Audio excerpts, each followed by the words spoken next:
Hi guys, this is Garrett here with SPM TV, and I'm going to be doing a review on the Unbeatable tip shaper. It's something that's new on the market, and I think it's a really good asset to have, and I'm going to go through it here real quick.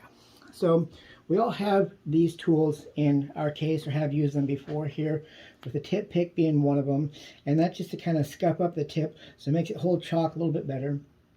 They have the bow tie here, which is made by a multitude of different companies. It also has a tip pick here, but it also has two shapers on either end of it. These shapers are something that you'll see in just about any given tip tool that you have. One side is a more aggressive cut, and it's more for a dime edge, where the other one is more for a nickel, and it has less of a concave. The same thing here with this. This is a very popular tool. I like this tool because it has two sections on the either side of it that you can help burnish your tip. The problem that I have with this one is I shoot with an 11.75, and it just meets to the very end of this, so it's difficult to get the burnishing part of it.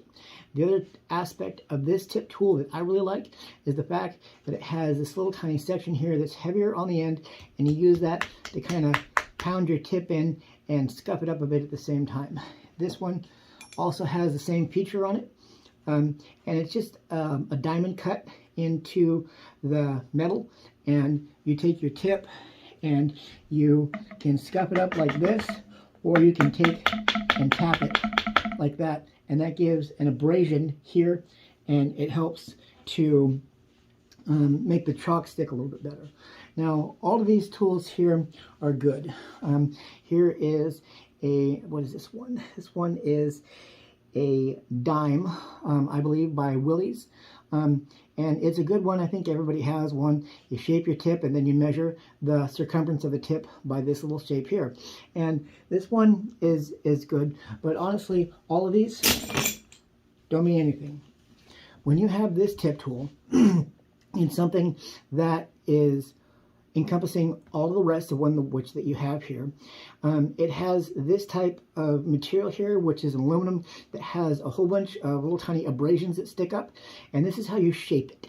Okay, this first came out on the market, to my knowledge, by the Kamui Gator Grip, and then it's been used by a handful of other companies, but it's a really cool type of material, metal. It doesn't wear out because you're only going to be using it on leather and sometimes phenolic or G10, something like that. So on your given tip here, it also has here, let me go back up a second.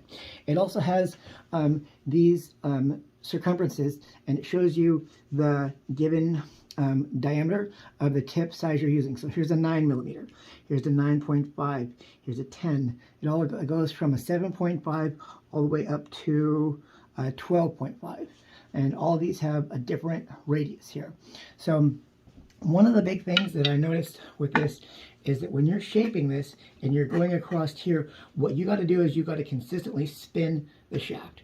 The reason that you're spinning the shaft is so that you get a consistent radius across the front section of your tip, right? So as you're doing this and you're scraping it across here, you want to make sure that you're rotating this, okay?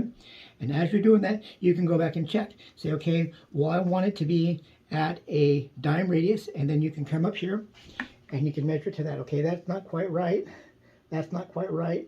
That's definitely not right. Okay, so you got to flip it over here. Look at that. Okay, that's getting real close. There, we found it. So that one is an 11.75, and that's exactly the type of exactly the diameter of the tip size that I'm using. It has a burnishing feature off to the side here, which is a little groove or a little canal. And then what you do is you take this and you spin your tip, and you also move this back and forth. Okay. It has a tip pick here, which is pretty self-explanatory. When you want to you take this and you spin it a little bit, and you take it. Some people like to tap it like that. Take and spin it a little bit, spin it. And the reason that I find this particular tip tool to be so beneficial to the industry is because, I mean, it's 20 bucks, right? And you're going to find that in any given tip tool, it's about that range. I think they cost $7 for shipping and handling with a total price of $27. But if you look at it, it's a tool that's going to last you your entire lifetime that you're playing with these. It's a great stocking stuffer, and in my opinion, it replaces all of these tools. Okay, so I carry this in my bag full time. I also carry these just because. But if you're carrying this full time, it can literally do almost anything that you want it to do.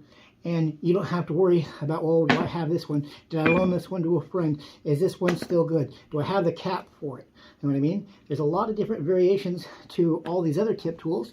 And it seems like when they came together with this one, they said, you know what?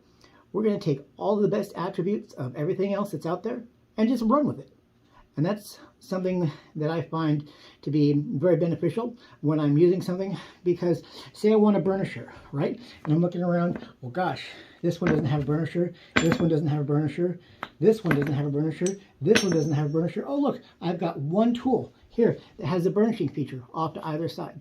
Okay, it's got the tip shaper here and here, and it's also got the tip tapper. Okay, we'll say I've got that.